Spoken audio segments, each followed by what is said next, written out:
ඔහු අවුලෙන් ඉන්නේ කොහොමද ඉංග්‍රීසියෙන් කියන්නේ? ඔහු ඉන්නේ is ඉන්නේ කියද්දි is කියලා දාන්න. අවුලෙන් කියද්දි කියනවා upset. He is upset. ඔහු ඉන්නේ අවුලෙන්. මොනව කරන්නද කියලා කොහොමද ඉංග්‍රීසියෙන් කියන්නේ? What to do. What to do කියන්නේ මොනව කරන්නද?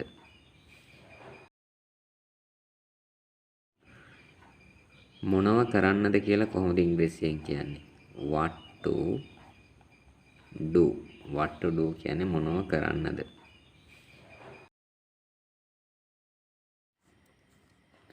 ඇයි ඔයා අඬමින් ඉන්නේ? මේවට කවුරු හරි ගැහුවද කියලා අහන්න පුළුවන්. කොහොමද අහන්නේ මේක ඉංග්‍රීසියෙන් අපි අහන්න පුළුවන් මෙන්න මේ විදිහට. ඇයි කියද්දි කියනවා why. ඉන්නේ කියද්දි are. ඔයා you. අඬනවට ඉංග්‍රීසියෙන් අපි කියන්නේ cry කියලා. අඬමින් නිසා crying. එතකොට ප්‍රශ්නේ හැදෙනවා කොහමද? Why are you crying? ඇයි ඔයා අඬමින් ඉන්නේ? අම්මා සහ මම ගොඩක් ආඩම්බර වෙනවා ඔයා ගැන කියද්දී අපිට අම්මා mother සහ කියද්දී and කියලා දානවා. මම I ක්‍රියාපදයේ විදිහට උපකාර ක්‍රියාපදය ආ ගන්නවා. so proud කියන්නේ ගොඩක් ආඩම්බර වෙනවා of you කා ගැනද? ඔයා ගැන. අම්මා උයන්නයි හදන්නේ කොහොමද ඉංග්‍රීසියෙන් කියන්නේ? අම්මා ක්‍රියාව කරන කෙනා මුලට ගත්ත mother right. යමක් කරන්නයි හදද්දි කියද්දී is going to කියන වචන තුන යොදන්න. is going to මොකද්ද කරන හදන දේ? cook. උයන්නයි හදන්නේ. mother is going to cook. ඇයි ඔයා අඬමින් ඉන්නේ? මේවට කවුරු හරි ගැහුවද කියලා අහන්න පුළුවන්. කොහොමද අහන්නේ මේක ඉංග්‍රීසියෙන් අපි අහන්න පුළුවන් මෙන්න මේ විදිහට. ඇයි කියද්දි කියනවා why. ඉන්නේ කියද්දි are. ඔයා you. අඬනවට ඉංග්‍රීසියෙන් අපි කියන්නේ cry කියලා. අඬමින් නිසා crying. එතකොට ප්‍රශ්නේ හැදෙනවා කොහමද? why are you crying? ඇයි ඔයා අඬමින් ඉන්නේ?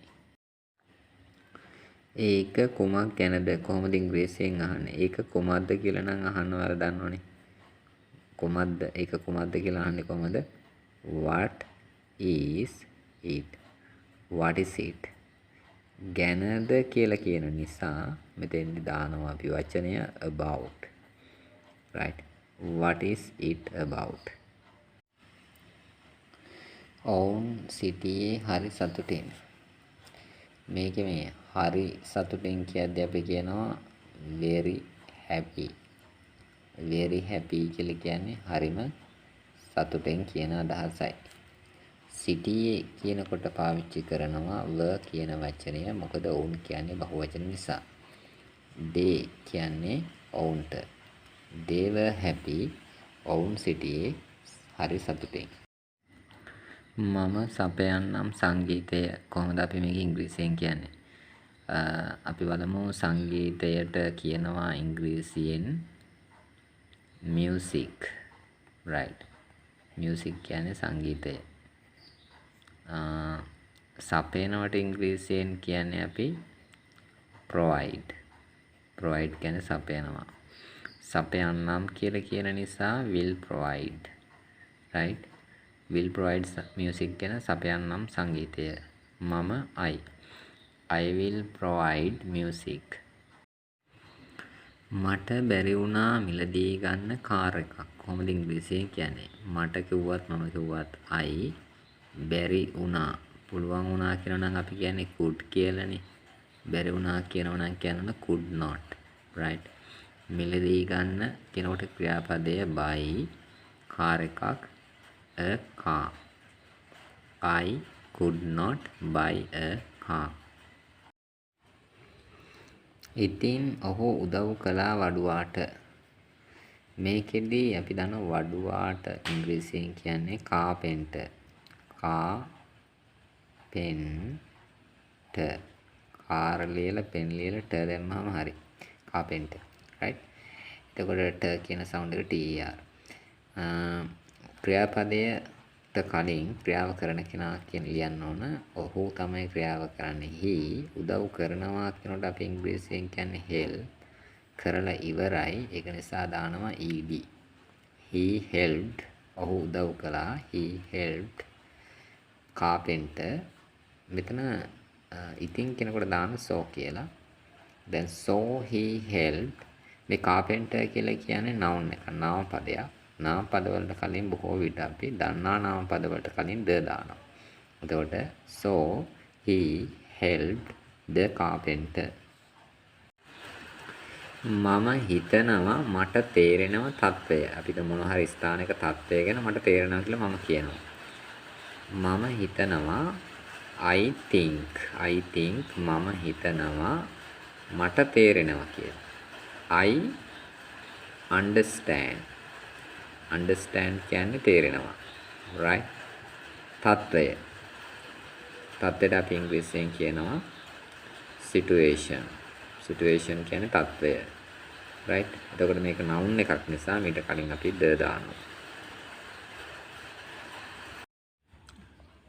ඒක ගෙනත් දෙන්නකෝ කියලා කොහොමද ඉංග්‍රීසියෙන් කියන්නේ? bring it කිව්වොත් ඒක ගේන්න ගෙනත් දෙන්නකෝ කියලා කියන්න නම් ඔයාලා මුලට දාන්න ඕන මේ වාක්‍යයේ will you කියන වචන දෙක. will you bring it ඒක ගෙනත් දෙන්නකෝ. මොනවද රෑට උයලා තියෙන්නේ කියලා කොහොමද ඉංග්‍රීසියෙන් අහන්නේ? දැන් මේකේ තියෙන්නේ කියලා කියනකොට have කියන වචනේ අපි මුලට ගන්නවා. තියෙන්නේ කියද්දි ගන්න ඕන මුලට වචනය have කියන වචනය. have you cooked කිව්වොත් ඔයා උයලා තියෙනවද? නැත්නම් උයලා තියෙනවද? රෑට have you cooked dinner? right? dinner කියන්නේ රෑට කෑම. එතකොට මොනවද කියලා කියද්දි අපි දාන්න මුලට වාක්‍යයේ what කියන වචනය. ඒතර මේ h එක සිම්පල් වෙන්න ඕන. එතකොට what have you cooked dinner? මේ මොකද්ද කියලා කොහොමද ඉංග්‍රීසියෙන් අහන්නේ? මේ කියද්දි අපි පාවිච්චි කරන්නේ this කියන වචනය. මේකද කියද්දි is this. මේ මොකද්ද කියලා අද්දි what කියලා දාන්න. what is this? මේ මොකද්ද? ඇයි ඔයා කෑ ගහන්නේ? කියන්නේ මේ වෙලාවේ කෑ ගහ ඉන්නවා කෙනෙක්ගෙන් අහනවා අපි ඇයි ඔයා කෑ ගහන්නේ කියලා. ඒතර කොහොමද ඉංග්‍රීසියෙන් අහන්නේ මේක? දැන් මේකෙදි are you shouting කිව්වොත් ඔයා කෑ ගහමින් ඉන්නවද කියලා තමයි අහන්නේ. එතකොට ඇයි ඔයා කෑ ගහමින් ඉන්නේ කියලා අහද්දී ඇයි කියනවා නම් ඔයාලා why කියන වචනේ මුලට දාන්න. why are you shouting? ඇයි ඔයා මේ කෑ ගහමින් ඉන්නේ? අපි කෙනෙක්ගෙන් අහනවා මේ ඔයායි මේ කෑ ගහ ඉන්නේ. සමහරට එයාගේ මොනවා හරි දෙයක් කවුරු හරි අරගෙන වෙන්න පුළුවන්. නැත්තම් අපි තුමු අම්මා නම් ගෙදර දෙයක් මොකක් හරි ළමයි වැරද්දක් කරලා එතකොට අහනවා ඒ කෙනාගෙන් අහනවා අපි ඇයි ඔයා මේ කෑ ගහන්නේ කියලා. why are you shouting? ඒක අමාරුද? ඉංග්‍රීසියෙන් අහන්නේ කොහොමද? ඒක කියද්දි it අමාරුයි කියද්දි ඉංග්‍රීසියෙන් අපි කියනවා difficult කියන්නේ අමාරුයි. අමාරුද කියලා ප්‍රශ්නයක් විදිහට අහන්න. මේකේ තියෙන ඕන be verb එක නැත්නම් helping verb එක අපි වාක්‍ය මුලට කියනවා is it difficult? එය අමාරුද? මම කතා කර සිටියේ. මම සිටියේ කියන වචනය වෙනුවට was කියලා දාන එක තමයි දෙකට එන්න ඕන. කතා කරනකොට ඉංග්‍රීසියෙන් කියන්නේ talk.